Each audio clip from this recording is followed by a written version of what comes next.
भाई पीसीएम और पीसीबी से रिलेटेड इतने सारे डिमांड आए कि दीदी भाई लाओ लाओ लाओ। देखूं तो अगर मैं कमेंट जो सेक्शन है यूट्यूब का उसमें भी भाई भरे पड़े पीसीएम पीसीबी।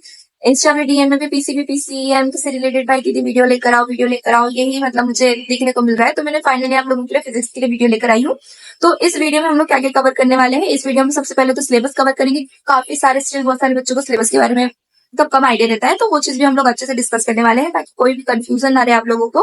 दूसरी चीज है कि भाई कैसे पढ़े क्या पढ़े, कम टाइम बचा है, कम से ज्यादा स्कोरिंग कैसे आप लोग लेकर जा सकते हो। और तीसरी चीज ये है और जो बहुत ज्यादा इंपॉर्टेंट है कि भाई न्यूमेरिकल्स के साथ कैसे डील करें।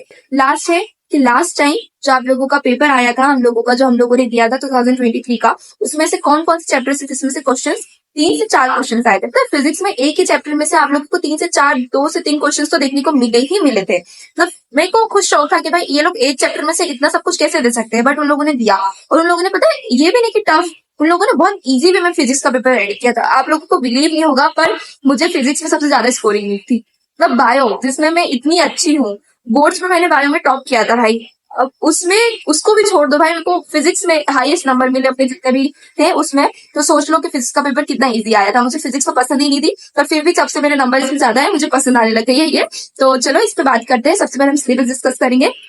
आप लोगों को पता ही है कि हमारे पास 9 यूनिट से अपने फिजिक्स में फर्स्ट यूनिट से आपके 2 चैप्टर आते हैं, फटाफट रीड आउट कर देते हैं। क्या है कि सिलेबस तो मैं आप लोगों का ओवरलैप कर रही हूँ, बट स्टिल मैं एक बार रीड आउट कर देती हूँ। थोड़ा सा ऐसा है कि आप लोगों को जो भी बच्चा है उसके लिए, क्योंकि भाई बहुत सारों को पता रहता है, बहुत सारे बच्चे रहते हैं जिनको स्टिल नहीं पता रहता है। चल स्टार्ट करते हैं। Electric charges and field, electric potential capacitance, ये फर्स्ट है आप लोगों का। सेकंड यूनिट में है आप लोगों की करंट इलेक्ट्रिसिटी। थर्ड यूनिट में है आप लोगों का moving charge and magnetism. Fifth unit में आप लोगों का magnetism and matter. Sixth unit में है आप लोगों का इलेक्ट्रोमैग्नेटिक इंडक्शन, अल्टरनेटिव करंट। भाई अल्टरनेटिव करंट तो भाई क्या बोलूं भाई बहुत मेरे को डिफिकल्ट लगता है चैप्टर, क्योंकि बड़ा इजी है पर वो बड़ा है तो मुझे थोड़ा अवॉइड करना ज्यादा बेटर लगता है। आप लोग मत कीजिएगा प्लीज, ठीक है। चलो हमारा 50 यूनिट में आ जाएगा इलेक्ट्रोमैग्नेटिक वेव्स। बहुत ज्यादा क्वेश्चन आए थे इसके, बताऊंगी आगे आप लोगों को। Ray optics and optical instrument, फिर है वेव ऑप्टिक्स, ठीक है। Dual nature of radiation and matter, atoms, nuclei, semiconductors, ठीक है। ये हो गई भाई आपके सिलेबस की बात। इतना क्वेश्चन है आपके पास, दिन कितने कम है ये चीज आप भी जानते हो, मुझे बात बताने की जरूरत नहीं है। तो बिना टाइम वेस्ट किए चलो स्टार्ट करते हैं। क्या सबसे पहले देखेंगे, ये देखेंगे सबसे पहले। तो सबसे इंपॉर्टेंट चीज क्या देखने वाले हैं कि लास्ट टाइम पे जो क्वेश्चन पेपर था आप लोगों का, उसमें से कौन से चैप्टर में से कितने क्वेश्चंस रिपीट हुए थे और कितने ज्यादा क्वेश्चंस किस चैप्टर में से आए थे। तो चलो ये वाला जो चीज है वो हम फटाफट स्टार्ट कर देते हैं आप लोगों की। जहां तक मुझे याद है और जहां तक मेरे पास डाटा है उसके अकॉर्डिंग मैं आप लोगों को एक एक क्वेश्चन बता देती हूँ। देखो भाई, आप लोगों का जो था वो था भाई आप लोगों का अल्टरनेटिंग करंट। अल्टरनेटिंग करंट से आप लोगों के न्यूमेरिकल्स देखे, एक नहीं जो अभी फिलहाल है मेरे पास उसके अकॉर्डिंग बता रही हूँ। तो एक न्यूमेरिकल्स देखने को मिला है जिसमें आप लोगों को सॉल्व करना था। ये भी मैं रीड आउट करूँ क्या आप लोगों के लिए? चलो कर देती हूँ। द पिक वैल्यू ऑफ, एक सेकेंड मैं से शेयर कर दूंगी, बिना रीड करके क्या ही फायदा इतना टाइम वेस्ट करने के लिए।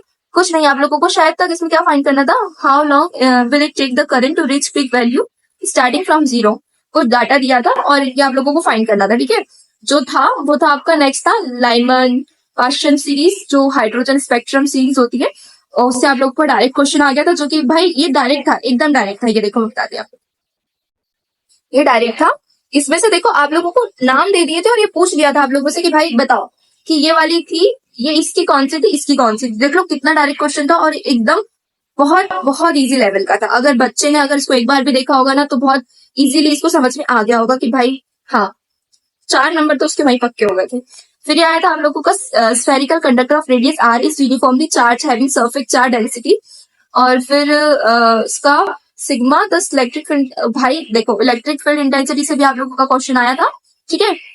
ये तो सभी को पता है कि जो किसी भी स्फेरिकल कंडक्टर के अंदर सेंटर में अगर हम लोग इलेक्ट्रिक फील्ड इंटेंसिटी निकालते हैं तो वो 0 ही निकलती है।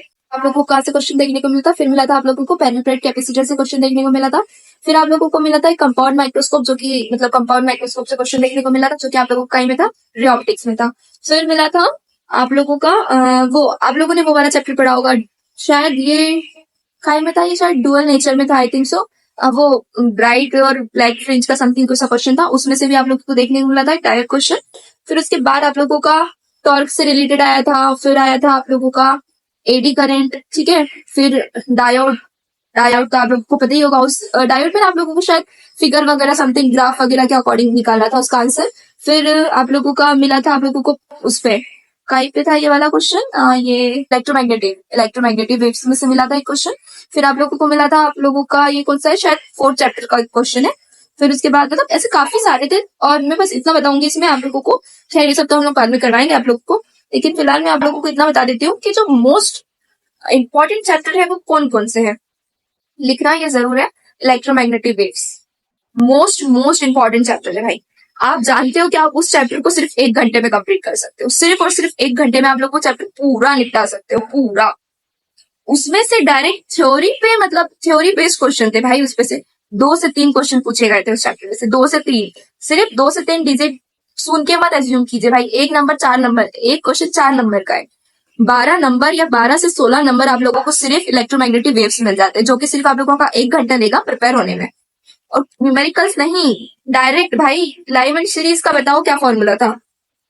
ये तो भाई पता ही होगा, 12th पढ़ के आए हो, ऐसा तो है नहीं कि भाई नहीं पता हो, पता होगा। 12th पढ़ के आए हो, माना कि इस साल नहीं करोगे तो शायद में भी 1-2 साल पहले 12th कंप्लीट करी होगी, लेकिन करी तो होगी ना आप लोगों ने। तो भाई इलेक्ट्रोमैग्नेटिक बहुत ज्यादा इंपॉर्टेंट है।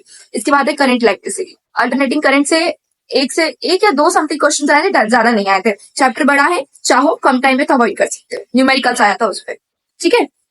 मैं क्यों बोल रही हूँ, चैप्टर बड़ा है, काफी बड़ा है, उसमें टाइम लगेगा, ठीक है। और उसे मतलब ऐसा है कि आता है बेस्ट हो तो करो, लेकिन अगर नहीं आता है, कुछ नहीं आता है तो मत करने बेटो, वो बहुत बड़ा चैप्टर है। और उसमें से 1 या 2 क्वेश्चन ही आए थे आप लोगों को। वैसे भी आप लोग के पास चॉइस रहती, 28 क्वेश्चन रहते, 25 अटेम्प्ट करने पड़ते, तो वो 3 क्वेश्चन में तो आप लोग कर सकते हो, अगर एडजस्टमेंट आपको जैसा भी करना है, ठीक है। तो ये हो गई अल्टरनेटिंग करंट की बात। करंट इलेक्ट्रिसिटी तो मैंने आप लोगों को बता दिया। और फिर उसके बाद आप लोगों का रिपीट हुआ था, डुअल नेचर से भी रिपीट हुआ था, ठीक है। एक सेमीकंडक्टर चैप्टर से भी आया था भाई। सेमीकंडक्टर भी थ्योरी से रिलेटेड, मतलब इसमें से भी थ्योरी ही पूछी गई थी आप लोगों से, मतलब न्यूमेरिकल्स काफी कम क्वांटिटी में आप लोगों के साथ पूछे गए थे, मतलब थ्योरी ज्यादा आई थी। तो इसका टेंशन मत लीजिए। मैंने आप लोगों को ये भी कहा था कि मैं आप लोगों को वीडियो के एंड में बताने वाली हूँ कि न्यूमेरिकल्स के साथ कैसे डील करना है। तो देखो, अगर न्यूमेरिकल्स में वीक हो, स्पेशली पीसीबी स्टूडेंट कहते हैं, सब कहते हैं कि बच्चे न्यूमेरिकल्स में वीक होते हैं, फिजिक्स में जो पीसीबी के स्टूडेंट्स रहते हैं वो, तो उन लोगों को इस चीज से ऐसा डील करना है कि देखो, सोचो, ये चीज समझो। मैं भी एक पीसीबी की स्टूडेंट हूँ, मैंने भी सेम यही चीज सोची थी। मैंने न्यूमेरिकल्स की प्रैक्टिस करी थी, मगर ज्यादा नहीं करी थी। बी ऑनेस्ट भाई, मैंने न्यूमेरिकल्स की प्रैक्टिस इतनी नहीं करी थी, मामूली थोड़ी बहुत करी थी। मेरा ज्यादा फोकस सिर्फ और सिर्फ थ्योरी पे था, और वही चीज मेरी बहुत ज्यादा अच्छी हुई, और थ्योरी पूछी गई। थ्योरी इतनी, मतलब ऐसा नहीं था कि भाई जितने न्यूमेरिकल्स थे उतनी थ्योरी नहीं, थ्योरी ज्यादा थी, थ्योरी ज्यादा पूछी गई थी। इस टाइम क्या पैटर्न होता है उसकी श्योरिटी नहीं है, लेकिन लास्ट टाइम जो था उसी बेसिस पे मैं जो भी बोलती हूँ उसी बेसिस पे बोलती हूँ। अगर मैं आप मुझसे कोई भी क्वेश्चन करते हो कमेंट सेक्शन में, या फिर कुछ भी करते हो कहीं पर भी करते हो, तो मैं जो भी बोलती हूँ लास्ट ईयर के बेसिस पे ही बोलती हूँ। स्पेशली वो आईआईटी वाला बायो वाला एलिजिबल है, वो चीज लास्ट ईयर के बेसिस पे मैंने बोली थी। और वही चीज एक खुद आईआईटी भुवनेश्वर के स्टूडेंट ने बोली थी। सो उसमें जिस भी बच्चा जो भी कमेंट करता है कि नहीं मैथ्स कंपलसरी है, तो हाँ मैथ्स कंपलसरी है, ये चीज उन लोगों ने लास्ट टाइम भी बोली थी कि मैथ्स कंपलसरी है, लेकिन उन लोगों ने शायद इसलिए अलाउ किया था क्योंकि कंपटीशन कम था। इस साल कह सकते कि बायो वालों को वो लोग मतलब अलाउ ना करें, क्योंकि भाई आप लोगों को पता है, जहां तक मेरा डाटा है ना, वहां तक मैं आप लोगों को बताती हूँ कि 52,000 से ऊपर फॉर्म्स फिल हुए हैं। क्योंकि हम लोगों ने एक का फॉर्म फिल किया था, तो उस टाइम हम लोग जब फिल कर रहे थे ना, तब 52,000 के समथिंग शो कर रहे थे कि भाई इतने फॉर्म भर चुके हैं, तो सोच लो कंपटीशन क्या है, ठीक है ना। और ये जान लो कि कंपटीशन ज्यादा है, तो शायद मैथ्स वालों को ही इस बार अलाउ करे। पीसीबी वालों टेंशन ना लो, अगर आईआईटी एनआईटी मौका नहीं दे रही है, आ रही है, आ रही के लिए आप लोग अप्रोच कीजिए। आ रही भी नहीं है तो सेंट्रल यूनिवर्सिटी आप लोगों के लिए है। बेस्ट सोचो, अगर बेस्ट नहीं मिल रहा है थोड़ा सा कम, सेंट्रल यूनिवर्सिटी आ रही इज द बेस्ट ऑफ। अगर आ रही मिलती है तो आईआईटी से भी बेस्ट है, ठीक है। बैक टू अवर टॉपिक, क्या कह रही थी मैं आप लोगों को, न्यूमेरिकल्स के साथ कैसे डील करना है। तो न्यूमेरिकल्स अगर पीसीबी वालों आप लोग थोड़े वीक हो तो मत प्रैक्टिस करो फिलहाल, क्योंकि इतना टाइम नहीं है। थ्योरी पे फोकस करो, थ्योरी से आप लोग आपके जो मार्क है वो बढ़ा सकते हो, गेन कर सकते हो ज्यादा से ज्यादा नंबर, अगर थ्योरी पे आप लोग का जो फोकस रहता है वो ज्यादा रहता है। क्योंकि जैसे मैंने आप लोगों को बताया कि लास्ट टाइम ज्यादा थ्योरी के क्वेश्चन पूछे गए थे, न्यूमेरिकल्स आए थे, काफी हद तक आए थे, लेकिन थ्योरी में अगर थ्योरी करके चाहते हो तो भी इसमें फिजिक्स में स्कोरिंग हो जाएगी आप लोगों की, उसकी टेंशन ना लो, ठीक है। तो न्यूमेरिकल्स के, और रही बात पीसीएम वाले बच्चों, भाई आप लोगों का तो मैथ्स अच्छा होता ही है, पर जिन लोगों का कमजोर है फिजिक्स, जिन लोगों का कमजोर है उनको कह देती हूँ कि देखो, आप लोगों को सिर्फ और सिर्फ अभी जो एनसीईटी का जो लेवल है ना फिजिक्स में वो काफी कम है। आप लोग अगर सीयूटी के साथ कंपैरिजन करोगे ना फिजिक्स का पेपर का, तो आप लोगों को ये चीज देखने को मिलने वाली है कि जो सीयूटी का है उसका लेवल बहुत ज्यादा हाई है। एनसीईटी का इतना नहीं था लास्ट टाइम, इस साल हो सकता है। लास्ट टाइम फर्स्ट टाइम था, सारी चीज थोड़ी हाँ इजी हो गई, लेकिन हाँ हम लोगों को कंटेंट नहीं मिला था यूट्यूब पे इससे रिलेटेड कुछ भी। इस साल तो आप लोगों को मिल रहा है, मेरे खुद के चैनल पे मिल रहा है, तो इस साल आप लोगों की इतनी सी हेल्प मैं कर रही हूँ। बाकी लास्ट टाइम हम लोगों की हेल्प करने वाला कोई नहीं था, बस उठे सुठे पेपर देने पहुंच गए। जितनी मेहनत थी वो सब हम लोगों ने हमारी 12th के बेस पे ही करी थी और कुछ नहीं, ठीक है। सो यही चीज है कि भाई न्यूमेरिकल्स अगर नहीं आ रहे हैं अभी टाइम वेस्ट करो, कम टाइम है, 2 में जो भी सब्जेक्ट है उस पर जो ऑलरेडी प्रिपेयर है वही रिवाइज करो, 12th के बेसिस पे जो प्रिपेयर है वही रिवाइज करो। जीटी और आप लोगों का टीचिंग एप्टीट्यूड उस वो दोनों सब्जेक्ट स्कोरिंग है, दोनों ही स्कोरिंग है।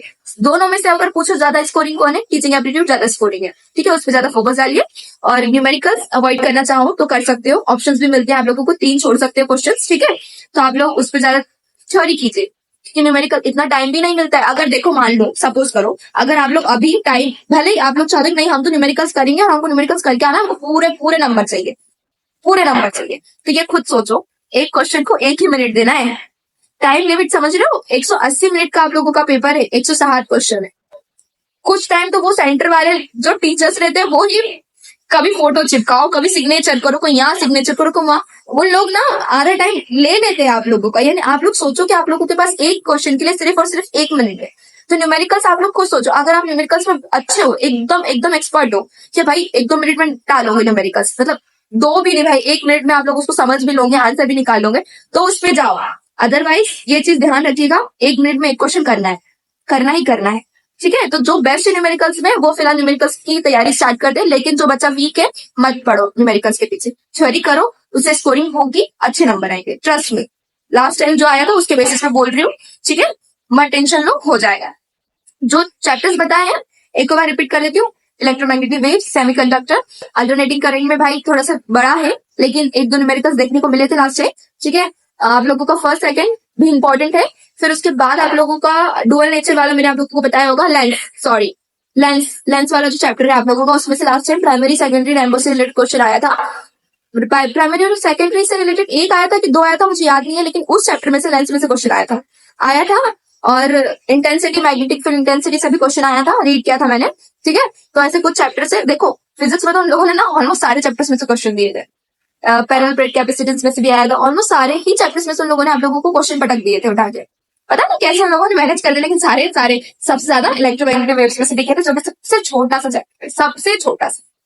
सोच लो 1 घंटा दो, वो चैप्टर निपटा दो, कम से कम 2-3 क्वेश्चन तो बनेंगे, कम से कम 12 से 16 नंबर तो मिल सकते हैं। होप सो कि इस साल भी उस यूनिट से, मतलब उस चैप्टर से ज्यादा से ज्यादा क्वेश्चन आप लोगों से पूछ, ठीक है।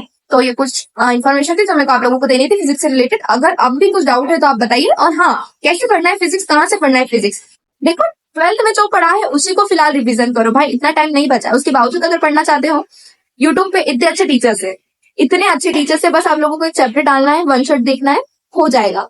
न्यूमेरिकल्स तो मैंने बताई दिया कैसे डील करना है, थ्योरी उस नोट्स जो प्रोवाइड करते हैं आप लोगों को, आपको यूट्यूब पे जो भी वीडियोस देखते हो, लेक्चर्स देखते हो, वहां से प्रिपेयर कर लो, शॉर्ट नोट्स बना लो, हो जाएगा, अच्छे से हो जाएगा, ठीक है। पीवाईक्यू की रही बात, हम कोशिश कर रहे हैं हमारी तरफ से बेस्ट, ठीक है। और क्या बताना था आप लोगों को, कम टाइम बचा है, ज्यादा से ज्यादा प्रैक्टिस कीजिए, ठीक है। और फिलहाल कुछ ही टाइम बचा है तो भाई पढ़ लीजिए, क्योंकि इसके बाद भले ही मत पढ़िएगा पर इस टाइम पढ़ लीजिए, ठीक है। मैंने भी बहुत ज्यादा मेहनत करी थी भाई, यहाँ तक पहुंचने के लिए लिटरली बहुत करी थी। और जब मेरा फॉर्म रिजेक्ट हुआ था तब मुझे उतना ही दुख भी हुआ था मतलब फिर भी सेंट्रल यूनिवर्सिटी लेकर मैं खुश हूँ, बट फिर भी आप लोगों को ध्यान देना है काउंसलिंग के टाइम भी। जो मैंने मिस्टेक करी आप लोग मत कीजिएगा, किसी भी यूनिवर्सिटी के काउंसलिंग में पार्टिसिपेट करने से पहले सब कुछ पढ़िएगा, कंफर्म कीजिएगा। कहीं भी डाउट आता है ना, फोन लगा लीजिए यूनिवर्सिटी में, नहीं उठाते बार बार लगाओ, ईमेल करो, लेकिन सब कुछ जानकारी लेके ही फॉर्म भरिएगा, ठीक है। ये तो बात की बात है, हमारी फिजिक्स की बात यहीं खत्म होती है। फिर भी स्टिल कुछ डाउट है, comment section is all yours, ठीक है। मिलते हैं नेक्स्ट वीडियो में, बाय बाय।